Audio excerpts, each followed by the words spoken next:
சத்தியத்தை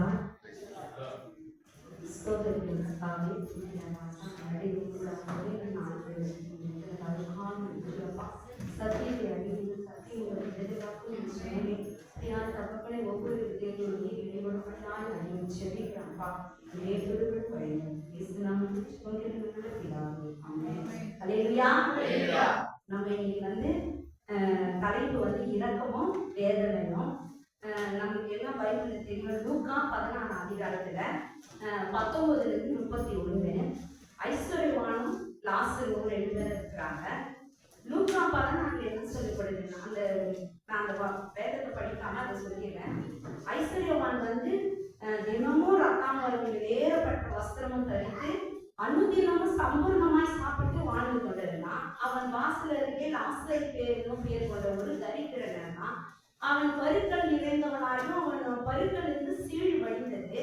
அதை நாய்கள் நக்கிச்சு. ஆனா இவன் தினமும் சம்பளமா சாப்பிட்டு வாழ்ந்துருந்தான். அவன் ரொம்ப தூரமா இல்லை, அவன் வாசல் அருகே இருந்தான். அவன் மேசையில இருந்து விழுகிற துணிக்கையினாலே தன் பசி ஆற்ற ஆசையா இருந்தான். ஆனா அவன் குடுக்கல. ஐஸ்வர்யவான் என்ன பண்ணல? குடுக்கல. இவர் மறித்து மேல போய் லாசர் மடியில உட்கார்ந்துட்டு இவர் எனக்கு கொடுக்கப்படுது தேற்றப்படுறாங்க. ஐஸ்வர்யவான் மறிக்கிறாரு. மறித்து பாதாளத்துக்கு வேதனை ஒரு இடத்துல போய் இருக்கிறாரு. அப்போ அவர் என்ன பண்ற, கண்களை ஏறெடுத்து பார்க்கும்போது ஆபிரகாம் மடியில லாசர் தேற்றப்படுகிறதும் இவர் வேதனைப்படுகிறதுமா அந்த இடத்துல காணப்படுறாரு. அப்போ அவர் என்ன சொல்றாரு, நீ ஒரு சொட்டு தண்ணிய நாக்குல குளிர பண்ணுங்கப்பா இந்த லாசர் கையிலாண்ட அப்படின்னு சொல்றாரு. அவர் என்ன சொல்றாருன்னா, நீ அதை நான் தர முடியாது. நீ பூமியில உயிரோடு இருக்கும்போது நீ என்ன பண்ண நன்மைகளே அனுபவிச்ச. இப்போ நீ வேதனை அனுபவிக்கிற. இவன் வேதனையை அனுபவிச்சா அவனால தேற்றப்படுறான் அப்படின்னு சொல்லி ஆபிரகாம் சொல்றாரு.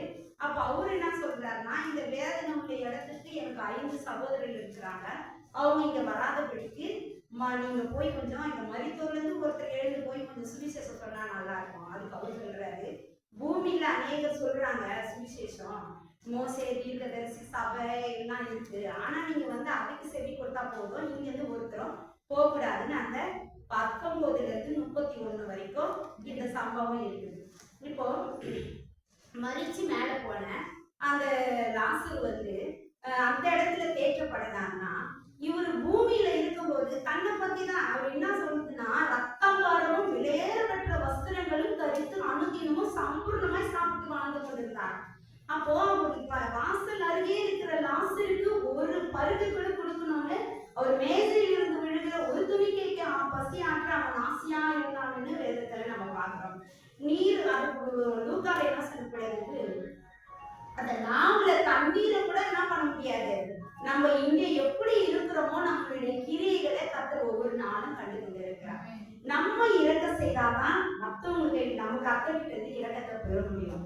மத்தேயு 7 சொல்லப்படுது, நீங்கள் மற்றவர்கள் தீர்க்கிற தீர்ப்பின்படியே தீர்க்கப்படுவீர்கள், நீங்கள் மற்றவர்களுக்கு அளக்கிற அளவின்படியே உங்களுக்கு அளக்கப்படும் என்று மத்தேயு 7:2 சொல்லப்படுது.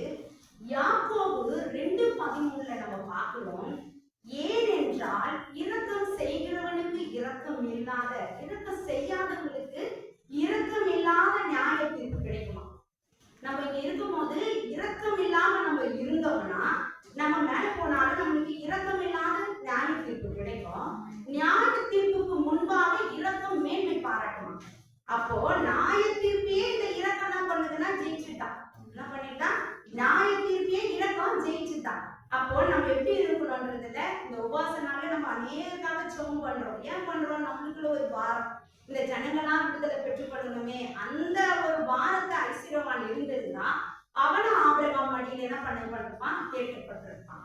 16:25 சொல்லப்படுது, பூமியில உயிரிழக்கும் காலத்திலே நீ நன்மையை அனுபவித்தாய், அதை இப்பொழுது நினைத்துக்கொள், அவன் தேற்றப்படுகிறான், நீயோ வேதனைப்படுகிறாய் சொல்லி அந்த வார்த்தையில நம்ம பார்க்கணும்.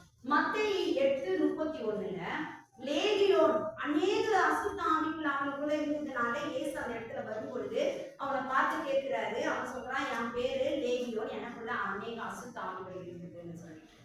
அந்த அசுத்த ஆவிகள் இயேசு கிறிஸ்துவை பார்த்து என்ன சொல்றதுன்னா, தங்களை வாகனத்தில் போக கட்டளை இல்லாதபடிக்கு அவைகள் அவரை வேண்டிக் கொண்டது. அவைகள் என்ன பண்ணிச்சா அவரை வேண்டி பண்ணிச்சான். ஏன்னா அந்த இடத்துல அசுத்த ஆவிகளுக்கே அந்த இடத்துக்கு போக கூடாதுன்ற ஒரு பயம் இருக்குது. ஏன்னா அந்த வேத பாதகத்துல அநேக வேதனைகள் உண்டுன்னு அந்த அசுத்த ஆவியே நினைக்குது. சங்கீதம் 49:11 சொல்றாரு, அந்த பாதாளமும் அந்த இடம்லாம் எப்படி பண்ணுமா, ஆட்டு மந்தைகளை போல பாதாளத்திலே கிடத்தப்படுகிறார்கள், மரணம் அவர்களை மேய்த்து போடும். எப்படி மேய்ச்சி போடும்? மாடு எப்படி மேய்ச்சி ஒரு செடியை சாப்பிடும் போது பாதி மேய்ச்சி போய் மறுநாள் வந்து பாதி சாப்பிடும். அது போல மரணம் அவரை மேய்த்து போடுமா. அவங்கள மேய்த்து போடுறது மட்டும் இல்லாம அவர்களுடைய ரூபம் பாதாளம் அழிக்குமா. எப்படி நம்ம ரூபத்தை ஒரேடியா இங்க செத்துட்டோம் எதுனா வெளில கத்துறாங்க, அது கிடையாது. ஒவ்வொரு நாளும் நம்மளுடைய ரூபத்தை என்ன பண்ணுவோம், பாதாளம் அழிக்குமா. அப்போ எவ்வளவு வேதனை அந்த இடத்துல இல்லாம இருந்தா அந்த அசுத்தாவி இயேசுவை பார்த்து வேண்டி பண்ணும். அப்புறம் சங்கீதம் 50:22 சொல்லப்படுது, தேவனை மறக்கிறவர்களே இதை சிந்தித்துக் கொள்ளுங்கள், இல்லாவிட்டால் நான் உங்களை பீறி போடுவேன், ஒருவனும் உங்களை என் கையில் இருந்து என்ன பண்ண மாட்டான், தப்பிவிக்க மாட்டான் அப்படின்னு சொல்றேன். அப்போ பூமியில இருக்கும்போது நம்மளுக்கு ஒரு சிந்தனை வேணும். நம்ம வந்து கஷ்டப்படுறவங்களுக்கு கர்த்தர் இதான் அப்படின்னு நினைச்சிருந்தான்னா குமார அனுப்பியிருக்க மாட்டேன். குமாரான அனுப்பினது நிமித்தமா தான் நாம இன்னைக்கு இந்த இடத்துல வந்து நிக்க தேவன் கிருபை செய்திருக்கிறாங்க. அது போல நம்ம எப்பவுமே மற்றவங்களை மறக்கிற ஒரு இதுவா இருக்கக்கூடாது. ஏன்னா மத்தேயுல 5:4 சொல்லப்படுது, துயரப்படுகிறவர்கள் பாக்கியவான்கள், அவர்கள் ஆறுதல் அடைவார்கள் சொல்லப்படுது. மத்தேயு 5:7 சொல்லப்படுது, இரக்கம் உள்ளவர்கள் பாக்கியவான்கள், அவர்கள் இரக்கம் பெறுவார்கள். துயரப்படுறவங்களோட சேர்ந்து துயரப்படணும், இரக்கம் இருக்கணும். நமக்கு இரக்கம் இருந்தாதான் நம்ம இரக்கத்தை பெற்றுக்கொள்வோம். அதுதான் மரணத்துக்கு நியாய தீர்ப்புக்கு முன்பாகவே இரக்கம் என்ன பண்ணுது, மேன்மை பாராட்டுது. அதனால நம்ம இரக்கம் உள்ளவர்களா இருக்கணும். நம்ம புதிய ஏற்பாட்டுல கூட பார்க்கிறோம், அப்போஸ்தலர் 9ஆம் அதிகாரத்துல 26:41 வரைக்கும் தொற்கால் என்கிற ஒரு பேர், அவங்க பேருக்கு அவங்களுக்கு தவித்தாளன்னு இன்னொரு பேர். அவங்க என்ன பண்றாங்கன்னா நற்கிரைகளையும் தர்மங்களையும் மிகுதியாய் செய்து கொண்டிருந்தார்கள். அவங்க என்ன பண்றாங்க, மறிச்சிருக்காங்க. மறிச்சிட்டதும் அந்த அவங்க கூட இருக்கவங்க என்ன பண்றாங்க, பக்கத்து ஊர்ல பேதுரு வந்திருக்கிறாரு, அவங்க இவ்வளவு நம்மளுக்கு நன்மை செய்து நம்மளை பார்த்துட்டாங்களே, இப்ப மறிச்சு போயிட்டாங்கன்னா அவங்க ரொம்ப கஷ்டப்பட்டாங்க. பேதுரு கிட்ட ஒரு ஆள் அனுப்பி அவர் வர சொல்லி அவர் உள்ள நுழைஞ்சுதான் அவங்க என்ன பண்றாங்கன்னா அவங்க தைச்சு கொடுத்த வஸ்திரம் அதையெல்லாம் அவர்கிட்ட காட்டி காட்டி சொல்றாங்க, இவங்க எனக்கு இந்த நல்லது செஞ்சாங்க, இந்த நல்லது செஞ்சாங்க, இப்படி செஞ்சாங்க, தர்மம் செய்தாங்க, நற்கிரைகளை மிகுதியா செய்தாங்கன்னு சொல்லும்போது அவர் என்ன பண்ற, ஜெபம் பண்ணி அவங்கள உயிரோட எழுப்பி அந்த ஜனங்களுக்கு முன்னாடி அவர் வச்சாரு. அப்போ அவங்க செய்த நற்கிரையினாலும் தர்மங்களினாலும் அவங்க என்ன பண்ணாங்க, மரித்து மரணம் அடைந்து படுக்கையில மரணத்துல உள்பாட்டி கலத்தி விட்டார்கள் வேதத்துல வாசிக்கிற இடத்துல. அப்படியாப்பட்டவங்களையும் அவங்க செய்த நற்கிரைகளும் தர்மங்களும் அவங்க மரித்தோர்ல இருந்து எழுப்பி நிக்க வச்சுச்சு. அவங்க முன்னாடி கொண்டு வந்து நிக்க வச்சுட்டாங்க. இப்போ நம்ம வந்து இது வந்து இரக்கத்தை பார்ப்போம். அப்போ நியாயத்துக்கு முக்கியமா நம்ம தெரிஞ்சுக்கணும், யாக்கோபு 2:13 நியாயத்திற்கு முன்பாக இரக்கம் என்ன பண்ணோம், மேன்மை பாராட்டணும். இரக்கம் செய்தாதான் நம்மளுக்கு இரக்கம் பெறுவோம். துயரப்பட்டாதான் நம்ம பாக்கியவான்களா ஆறுதல் அடைவோம் தேவ சமூகத்துல. இப்ப பாதாளத்தை பத்தி பார்க்கலாம். ஆதியாகமத்துல 37:35 சொல்லப்படுது, யாக்கோபு சொல்றாரு, நான் துக்கத்தோட என் குமாரனிடத்தில் பாதாளத்தில் இறங்குறேன் அப்படிங்கிறார். ஏன்னா யோசேப்பு அவர் விட்டுட்டு போயிட்டாரு, அவர் மறிச்சிட்டாரு நினைச்சுன்னு அவர் சொல்றாரு, பாதாளத்துல நான் இறங்குவேன். பாதாளத்துல 5 வகைகள் இருக்கு. ஒண்ணு வந்து முதல்ல பாவத்துல வாழ்ந்து மரணம் அடைந்தோர் வேதனை உள்ள இந்த இடத்துல போறதுதான் பாதாளம். அதுதான் லூக்கா 16:23. ரெண்டாவது மரணம் அடைந்த பழைய ஏற்பாட்டு பரிசுத்தவான்கள் இருக்கிற இடம் தான் பரதேசி. அதுதான் லூக்கா 19:23 சொல்லுது, ஆபிரகாம் மடியிலே அவன் தேற்றப்பட்டான். அந்த இடம் தான் அந்த பரதேசி. அது வந்து இவங்க எப்படி பரிசுத்தவான்கள் அந்த இடத்துக்கு போனாங்கன்னு பார்த்தா லூக்கால சொல்றாரு, நம்மளுடைய பாவத்தை அறிக்கை செய்தாலே நம்ம என்ன பண்ணுவோம், ரட்சிக்கப்படுவோம்னு சொன்னது போல 23:43 சொல்லப்படுது, ஒரு கல்யாணம் பார்த்து அந்த இடத்துல சொல்றாரு, நீ என்னோட கூட பரதேசியில் இருப்பாய். ஏன்னா அந்த நேரத்துல அவர் மனம் திரும்பிட்டாரு. அதனால அவர் என்ன பண்ணாரு, அந்த இடம் தான் அந்த பரதேசி. அப்போ அது எப்படி நடந்துச்சு அப்படின்னு சொல்லும் போது மத்தேயு 27:51-53 வரைக்கும் சொல்றாரு, அது தேவாலயம் திரைசிலை கிழிந்தது, பூமி அதிர்ந்தது, கண்மலைகள் பிளந்தது அப்படின்னு 51வது வசனம். 52வது வந்து கல்லறை திறந்து நித்திரை அடைந்தவர்கள் அநேக பரிசுத்தவான்கள் சிறைகள் எழுந்தது. 53 என்ன சொல்றாருன்னா தேவாலய சிறைசிலை கிழிந்தது, பூமி அதிர்ந்தது. இதெல்லாம் நடந்ததுனால அவர் என்ன பண்றாரு, இயேசு கிறிஸ்து அவங்களோட கூட பரதேசிக்கு கொண்டு போயிட்டாரு. அடுத்தது 3 பாக்குறோம். பாவம் செய்த தூதர்கள்.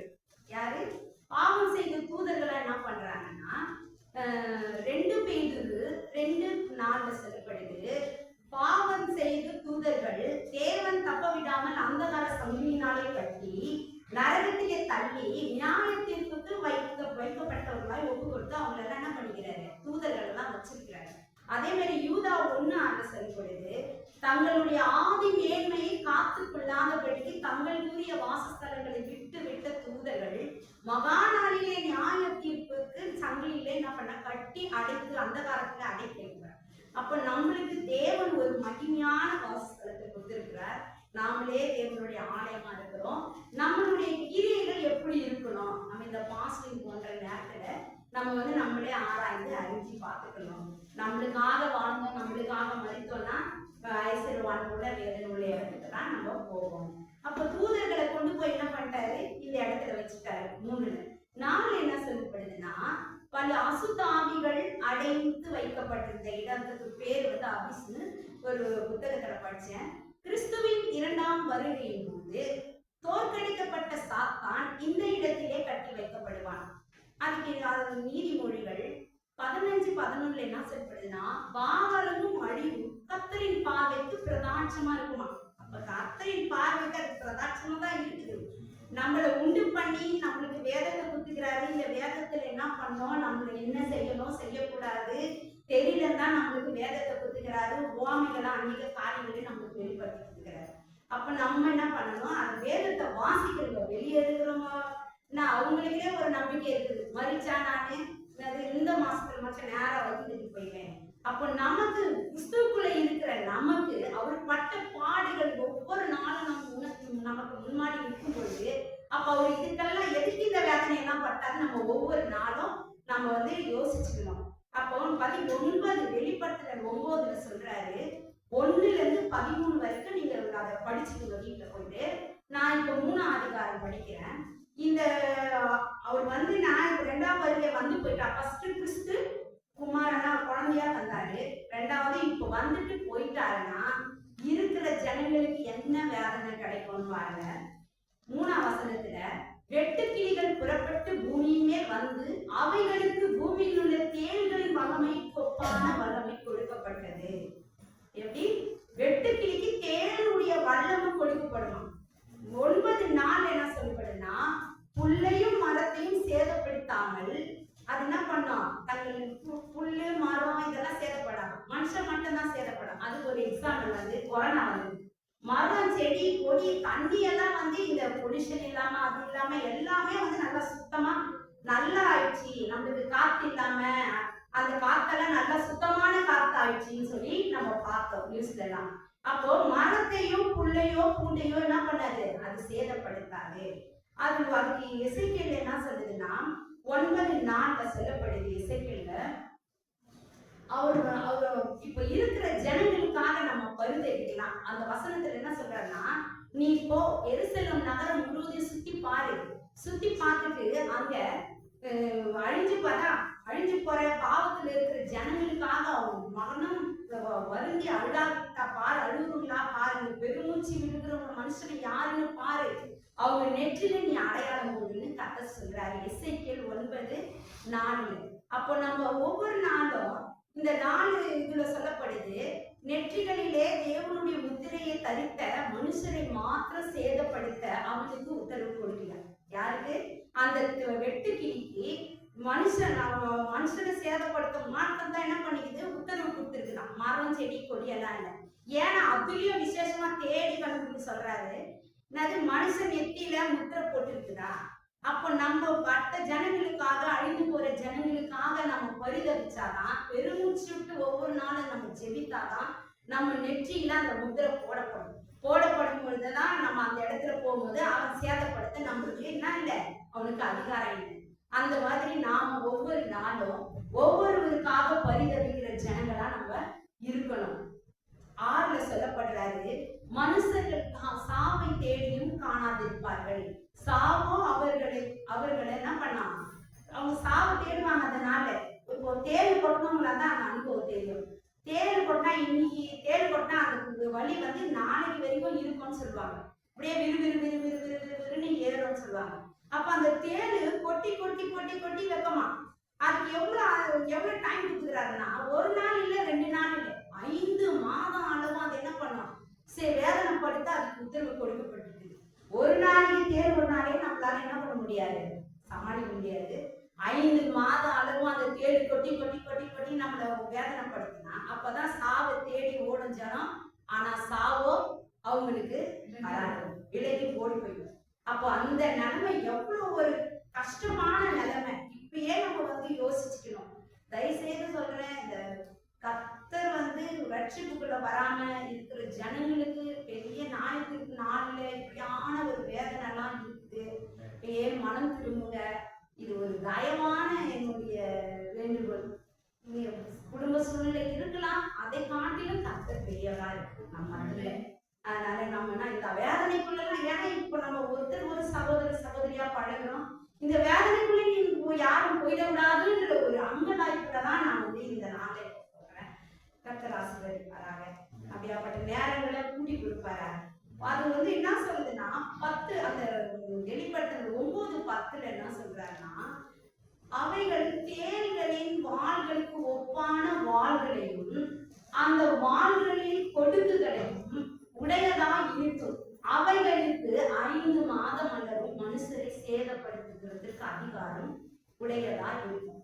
அப்போ 8 கிளி, அதுக்கு தேலை போல ஒரு வாள், அதை கொட்டினா நமக்கு அது எப்படியாப்பட்ட ஒரு நம்மளுக்கு ஒரு வாகையா இருக்கிறோன்றத நம்ம வந்து அந்த அதிகாரம் ஃபுல்லா நீங்க 11 வரைக்கும் 1ல இருந்து படிச்சு பாத்தீங்கன்னா அதுக்கு எப்படி கூந்தல், அதனுடைய மார்கவசம், அதெல்லாம் வந்து அது நடக்கும் போதே ஒரு யுத்தத்துக்கு போகிற ஒரு சத்தம் கேட்குமா. அவ்வளோ ஒரு வல்லமா அதுக்கு கொடுக்கப்பட்டிருக்குதுன்னா மனுஷன் நம்ம ஒரு ஆள் அதுக்கு எம்மாத்திரமா இருக்கும்.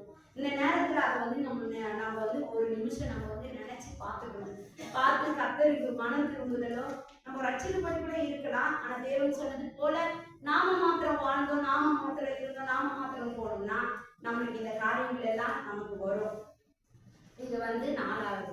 5வது என்ன சொல்லப்படுதுன்னா, இது வரைக்கும் வந்து பாதாளம், வேதனையுள்ள இடம் இப்படிதான் இருக்கு. 5 தான் வந்து என்னன்னா நரகம். அது எப்படின்னா, பாதாளம் தற்காலிகமானதுதான். 1000 ஆண்டு அரசாட்சி முடிந்த பின்ன நடைபெறும் நியாய தீர்ப்பின் பொழுது பாவத்தில் மரணம் அடைந்த யாவரும், அசுத்த ஆவிகளும், தீர்க்கதரிசிகளும், சாத்தானும், அக்கினியும் கந்தகமும் எரிகிற கடலிலே என்ன பண்ணுவாங்க, கடல் என்று அழைக்கப்படுகிற நரகத்துல தள்ளப்படுவார்கள். அங்கு வேதனை அனுபவிப்பார்கள்.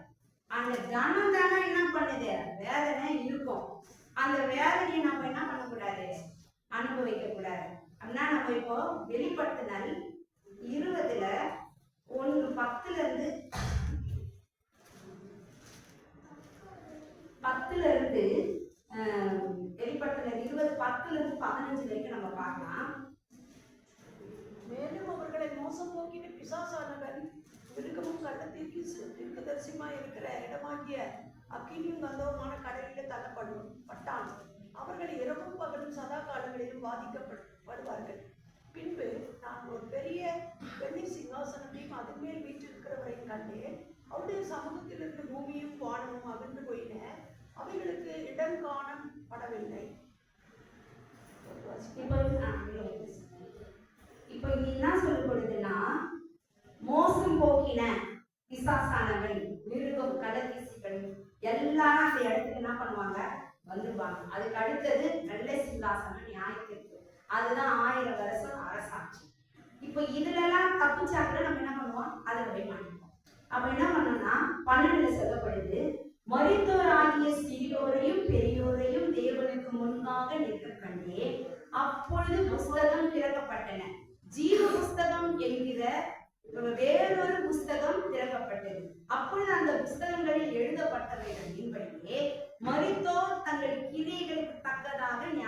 படைத்தார். மரித்தோரே தன் கிரியைய அந்த கிரியைக்கு தக்கதான நியாயத்திற்கு அடைகிறாங்கன்னா, அப்ப நம்மளுடைய கிரியை எப்படி இருக்கணும்? சமுத்திரம் தண்ணிலுள்ள மரித்தோரை ஒப்புது. சமுத்திரம் கூட அது கிரியை அது கரெக்டா செய்திருக்கான் அந்த வேலையை.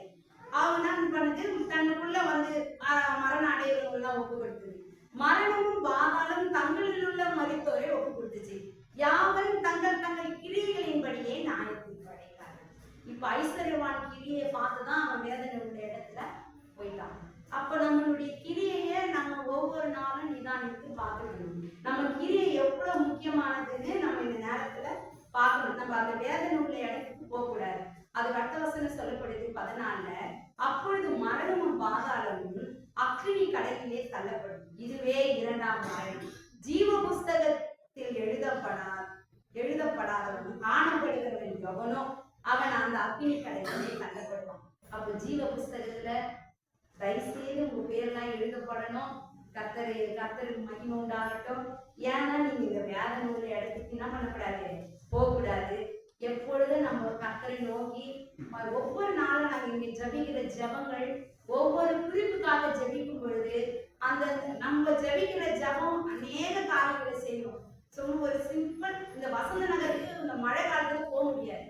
ஆனா இன்னைக்கு ஃப்ரீயா போய் போகும்போதெல்லாம் சொல்லிருக்கோம், ஏசப்பா நீதான் மீன் கிடைக்க போதோ, அது வேற மீன் அடிக்கிறவங்க வேற கட்டிய வச்சு நிற்பாங்க. நான் எவ்வளவு பிரச்சனையா இருக்குது. வண்டி ஸ்கூலுக்கு போற நேரத்துல ரொம்ப கஷ்டப்பட்டோம். ஆனா இன்னைக்கு எவ்வளவு ஈஸியா போய் வர ஆளு ஒவ்வொரு இதுதானே, இந்த காரியம் தானே, இப்படிதானே அப்படின்னு நினைக்கவே கூடாது. எதுவா இருந்தாலும் கர்த்தர்கிட்ட நம்ம சொல்லிக்கிட்டே இருந்தோமா அந்த நேரத்திலே நேர்த்தியா இந்த காரியங்களை செய்ய மனக்குள்ளதா இருக்கும். இன்னைக்கு போகும்போது கூட சுயதரிக்கும் நான் சோதனை சொல்லிக்க ஏசப்பா இன்னைக்கு நான் ஃப்ரீயா போறேன், ஃப்ரீயா வரேன், ஏசப்பா உங்களுக்கு நன்றி. அப்ப நம்மளுடைய கிரி எல்லாமே எதை நமக்காக தான் தேவன் எல்லாத்தையும் உண்டாக்கி எல்லாத்தையும் படைச்சிருக்காரு. என்ன பண்ண நமக்காக தான் எல்லாத்தையுமே செய்திருக்கிறார் தேவன். நம்ம தான் அதுக்கு எல்லாத்தையும் அவரே வந்து ஒண்ணுத்தையும் செய்திருக்க முடியாது. நம்ம பக்கத்துல இருக்கிறவங்கள பாக்குறோமா, அவங்களுக்கு என்ன பாரம், என்ன துன்பம், அவங்க எதுல கஷ்டப்படுறாங்க, நம்மளால அதிகமா கொடுக்க முடியல, செய்ய முடியலன்னா கூட ஜெபத்துல அவங்களை தாங்குவோம், பரிதவிப்போம், அங்கலாய்ப்போம். தேவன் அதை கேட்டு ஒரு நாள் அவங்களுக்கு இக்கட்டு நேரத்துல நான் உதவியா இருக்குன்னு சொல்றேன். நம்மளுடைய ஒவ்வொரு ஸ்தோத்திரத்தினால கிருபை பெருகும்னு வேதத்துல நம்ம வாசிக்கிறோம். தொற்கால் வந்து நற்கிரியைகளை செய்ததுனாலதான் அவங்க என்ன பண்ணாங்க, சரி மறிச்சி கழுவி குளிப்பாட்டி பாடையில கட்டிட்டாங்க அவங்களுக்கு. ஆனா அவங்க உயிரோட எழுப்பி காட்டுறாங்க. அவங்க செய்த கிரியை தான் அந்த ஜனங்கள்லாம் அந்த பேர் முன்னாடி கண்ணீர் வச்சு சொல்றாங்க, இந்த வஸ்திரத்தெல்லாம் கொடுத்தாங்க, தைச்சாங்க, பண்ணாங்க அப்படின்னு சொல்லி. அப்போ அந்த கிரியை நிமித்தம் தான் நீதி நியாயத்திற்காக கூட அந்த நம்மளுடைய இருதெல்லாம் மேன்மை பாராட்டுதுன்னு நம்ம என்ன பண்ணோம் பார்ப்போம் யாக்கோபுல. அப்போ நம்ம ஒவ்வொரு நாளும் இரக்கம் உள்ளவர்களாக, மற்றவங்களுக்கு பரிதவிக்கிறவர்களாக, அழிந்து போகிற ஆத்மாக்களுக்காக நம்ம இருக்கணும். லாசரை போல நம்ம வந்து தேற்றப்படணும்னா, நம்ம அந்த இடத்துக்கு போகணும்னா நம்மளுடைய கிரியைகளை இந்த நாள்ல ஆராய்ச்சி பார்க்கணும். இரக்கம் உள்ளவர்களா நம்ம இருக்கணும். வேதனை உள்ள இடத்துக்கு நம்ம போகக்கூடாது. நம்ம ஒண்ணுல தப்புனாலும் ஒண்ணுல போய் என்ன பண்ணுவோம், சேரக்கூடாது. அப்படி சேரக்கூடாது. இப்போ எப்படி நம்ம ஒருத்தருக்கு ஒருத்தர் சகோதர சகோதரியா இருக்கிறோமோ அதே போல நம்ம வந்து அந்த உருவம் இல்லைனாலும் நம்ம மறுரூபமாக்கப்பட்டாலும் அந்த இடத்துல வந்துடணும் நம்ம என்ன பண்றோம், வாஞ்சிக்கிறோம். அதனால நியாயத்துக்கு ஏனெனில் இரக்கம் செய்யாதவனுக்கு இரக்கம் இல்லாத நியாய தீர்ப்பு கிடைக்கும். நியாய தீர்ப்பு கிடைக்கிறது வந்து இரக்கம் வந்து மேன்மை பாராட்டணும். அந்த இடத்துல நம்ம என்ன பண்ணணும், இருக்கணும். அப்பதான் நம்மள தேற்றப்படலாம். இரக்கம் உள்ளவர்கள் தான் பாக்கியவான்கள். இரக்கத்துக்காக நம்ம ஒவ்வொரு நாளும் என்ன பண்ணணும், செபிக்கணும். அந்த அசுத்த ஆவிகள் கூட அந்த பாதாளத்துக்கு போக கூடாதுன்னு இயேசுவை நோக்கி வேண்டிக்குது. எங்களை அந்த இடத்துக்கு நீ தள்ளாதபடிக்கு, இந்த வேதனை உள்ள இடத்துக்கு எங்களை அனுப்பாதபடிக்கு, இந்த பன்றிக்குள்ள எங்களை அனுப்புன்னு சொல்லுது. அப்ப அந்த அசுத்த ஆவிக்கு அதுவே அசுத்தமானது. அந்த அசுத்த ஆவியே வந்து வேண்டிக்குதுன்னா அப்ப அந்த இடத்துல எவ்வளவு ஒரு நரக வேதனை இருக்கும். அதே மாதிரி சங்கீதத்துல சொன்னது போல ஆடுகள் எல்லாம் என்னது பாரதத்துல கிடத்தப்படுமா, மரணம் அவர்களை மேய்த்து போடும், அவர்களுடைய ரூபம் பாரதத்துல அழிஞ்சு போகும். அப்ப அதை நினைச்சு பார்க்கும் போது எவ்வளவு கஷ்டமா இருக்குது. ஒரே நாள் நம்ம என்ன பண்ண முடியாது, சாக முடியாது. அது என்ன பண்ணும், கொஞ்சம் கொஞ்சமா நம்மள சாப்பிடும். சாப்பிடும். அது இல்லாம நம்ம ரூபம் வந்து அழிஞ்சு போயிடும். உயிரோடு இருக்கும்போது நம்ம என்னென்ன பண்றோம், நம்ம சரீரத்துக்கு என்னென்ன பண்றோம், என்னென்ன செய்யறோம். ஆனா அந்த இடத்துல போய் ஒரு நிமிஷம் நீங்க நினைச்சு பாருங்க, கண்ணு மூடி நம்ம போய் நம்ம ரூபம் அந்த இடத்துல பாதாளம் அழிக்குன்னு சொல்லும் போது நம்ம எந்த நிலையில இருப்போம். கொஞ்சம் சாப்பிட்டு கொஞ்சம் விட்டுரும் போல, மறுநாள் கொஞ்சம் சாப்பிடும்போது அதை நம்மளால பார்க்க முடியுமா? முடியாது இல்ல. அதனால இந்த நாளிலே நம்ம வந்து என்ன பண்ணுவோம், நம்முடைய கிரியை கர்த்தருக்கு முன்பாக எப்படி இருக்குதுன்னு ஒவ்வொரு நாளும் பார்த்துக்குவோம். இரக்கம் உள்ளவர்களா இருப்போம். அப்ப நமக்கு இரக்கம் கிடைக்கும். இரக்கம் வந்து நியாயப்பிரமாணத்துக்கே மேன்மை பாராட்டுதுன்னு நம்ம இந்த நாள் வேதத்துல பார்த்தோம். ஐஸ்வர்யவான் போல இராதபடிக்கு அனுதினமும் வாசல் இருந்த ஒரு மனுஷன் கூட அவன் பார்க்கல. ஆனா அனுதினமா சம்பூர்ணமாய் சாப்பிட்டு அனுதினமும் வாழ்ந்து கொண்டிருக்கான்னு சொல்லப்படுது. அந்த போல ஒரு இருதயம் நம்மளுக்கு இல்லாதபடிக்கு தேவன் இந்த நாளிலே ஒவ்வொருவரையும் ஆளுகை செய்வதாக. கர்த்தாவே நன்றியோடு துதிக்கிறோம் ராஜா.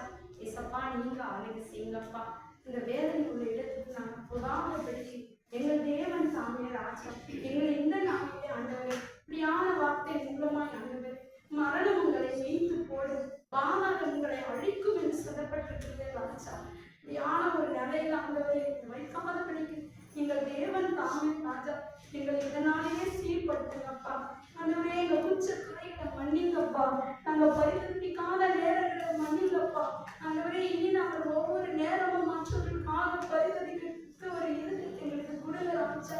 அப்படி நாங்கள் பரிதவிக்கும் போது எங்கள் நெற்றியிலே நீ முத்துதை போடுவீர் என்று சொல்லப்பட்டிருக்கிற கர்த்தாவே, அதற்காக ஆண்டவரே எங்களை தாழ்த்தி ஒப்பு கொடுக்கணும். ஆண்டவரே இன்னைக்கு ஆண்டவரே நீர் அப்பா இப்படியாவது வெளிப்பட்டிருக்கிறீர்கள் ராஜா.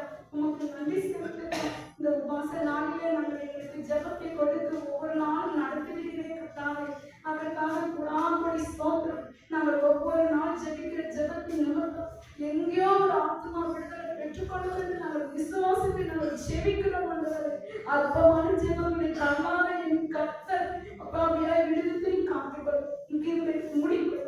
அடிமை தாழ்த்துக்கு வேண்டிய இயேசு கிறிஸ்து நாமத்தில் ஜெபங்களை நல்ல பிதாவே. ஆமென்.